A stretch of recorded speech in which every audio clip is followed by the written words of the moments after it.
தென்றலே மெல்ல பேசு சீரியல்ல நம்ம பரம இளமதி மேல கோவிச்சுக்கிட்டு இளமதிய வந்து பேசுற வரைக்கும் நான் பேச மாட்டேன் அப்படின்னு முறுக்கிக்கிட்டு இருக்காப்புல இல்லையா?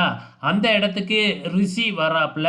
ரிஷிய பார்த்த உடனே பரமனுக்கு பயங்கர கோபம் வருது. உடனே ரிஷி அங்கேருந்து கிளம்ப ஆரம்பிக்கிறாப்புல. ரிஷிய ஃபாலோ பண்ணிக்கிட்டே நம்ம பரமன் போறாப்புல. ரிஷி ஏதோ ஒரு பிளானோட தான் இருக்கிறாப்புல. இங்க வந்து பார்த்தீங்கன்னா, நம்ம அன்புவும், கண்மணியும் போயி இளமதி கிட்ட, "நாங்க தானே எல்லா தப்பும் பண்ணுனேன்.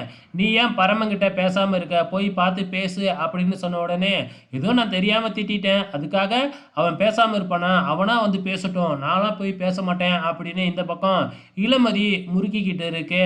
இங்க ரிஷிய ஃபாலோ பண்ணி போன பரமன, ரிஷி ஆட்கள வச்சு பின்னாடி இருந்து வந்து அடிக்க வச்சு பரமன மயக்கம் போட வச்சுட்டாப்புல. அதுக்கப்புறம் பரமனும் வந்து பார்த்தீங்கன்னா, முன்னாடி போய் அடிச்சா பரமன அடிக்கவே முடியாது. அதனால ஒளிஞ்சிருந்து எப்படியோ கட்டையால பரமன அடிச்சு மயக்கம் போட வச்சுட்டாங்க. இப்ப பரமன தூக்கிக்கிட்டு போக ஆரம்பிக்கிறாங்க. ஸோ அவங்களோட பிளான் என்ன அப்படின்னு பார்த்தீங்கன்னா, ஒரு ரோட்டுல வந்து பார்த்தீங்கன்னா, மாட்டு வண்டியில கட்டி வச்சிருக்கிறாங்க. எதுக்குடா நடு ரோட்ல மாட்டு வண்டியில கட்டி வச்சிருக்காங்க அப்படின்னு பார்த்தா, இங்க கோயில்ல கருப்புசாமி வேட்டைக்கு போகுது அப்படிங்கிற மாதிரி சொல்றாங்க. குறுக்கால யாரு போனாலும் அடிச்சு போட்டு போயிடும் அப்படின்னு வேறயா மைக்ல அனௌன்ஸ் பண்றாங்க. அதனால யாருமே கருப்புசாமி முன்னாடி போயிடாதீங்க அப்படின்னு இங்க மைக்ல அனௌன்ஸ் பண்ணிக்கிட்டு இருக்கிறாங்க. இப்ப எல்லாருமே பயப்பட ஆரம்பிக்கிறாங்க. ஏன்னா இந்த விஷயம் பரமனுக்கு தெரியாதே. ஒருவேளை அவன் பாட்டுக்கு ரோட்ல முன்னாடி வந்துட்டானா என்ன பண்றதுன்னு தெரியலையே அப்படின்னு எல்லாருமே பயப்பட ஆரம்பிக்கிறாங்க. அதுவரைக்கும் அமைதியா இருந்த இளமதி இந்த விஷயத்தை கேள்விப்பட்ட உடனே பயப்பட ஆரம்பிக்கிறாங்க. உடனே பரமன் எங்க இருக்கான்? வாங்க போலாம் அப்படின்னு நம்ம அன்பவையும் கண்மணியையும் கூட்டிக்கிட்டு இளமதி போய் பார்த்தா, பரமன் இருந்த இடத்துல இல்ல.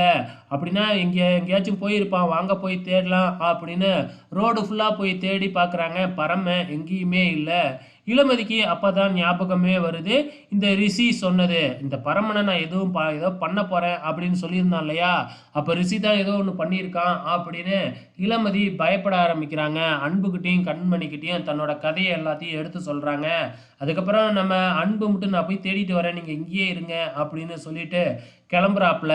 இங்க வந்து பரமன இதுல ஒரு மாட்டு வண்டியில கட்டி போட்டிருக்காங்க இல்லையா? நடு ரோட்ல நிக்க வச்சு அப்படியே கட்டி போட்டிருக்கிறாங்க. ஆட்களெல்லாம் வச்சு. ஸோ பரமனும் வந்து பார்த்தீங்கன்னா, இப்ப சுயநினைவோட தான் இருக்கான். ஸோ சாமி அடிச்சு போட்டாப்புல பிளான் பண்றாங்களாட்டுக்கு. ஸோ என்ன நடக்க போகுது அப்படிங்கிறது தெரியல. இங்க நம்ம கருப்புசாமி ஆக்ரோஷமா ஆடிக்கிட்டு இருக்கு. ஸோ நாளைக்கு என்ன நடக்க போகுதுன்னு தெரியல. பொறுத்திருந்து பார்க்கலாம்.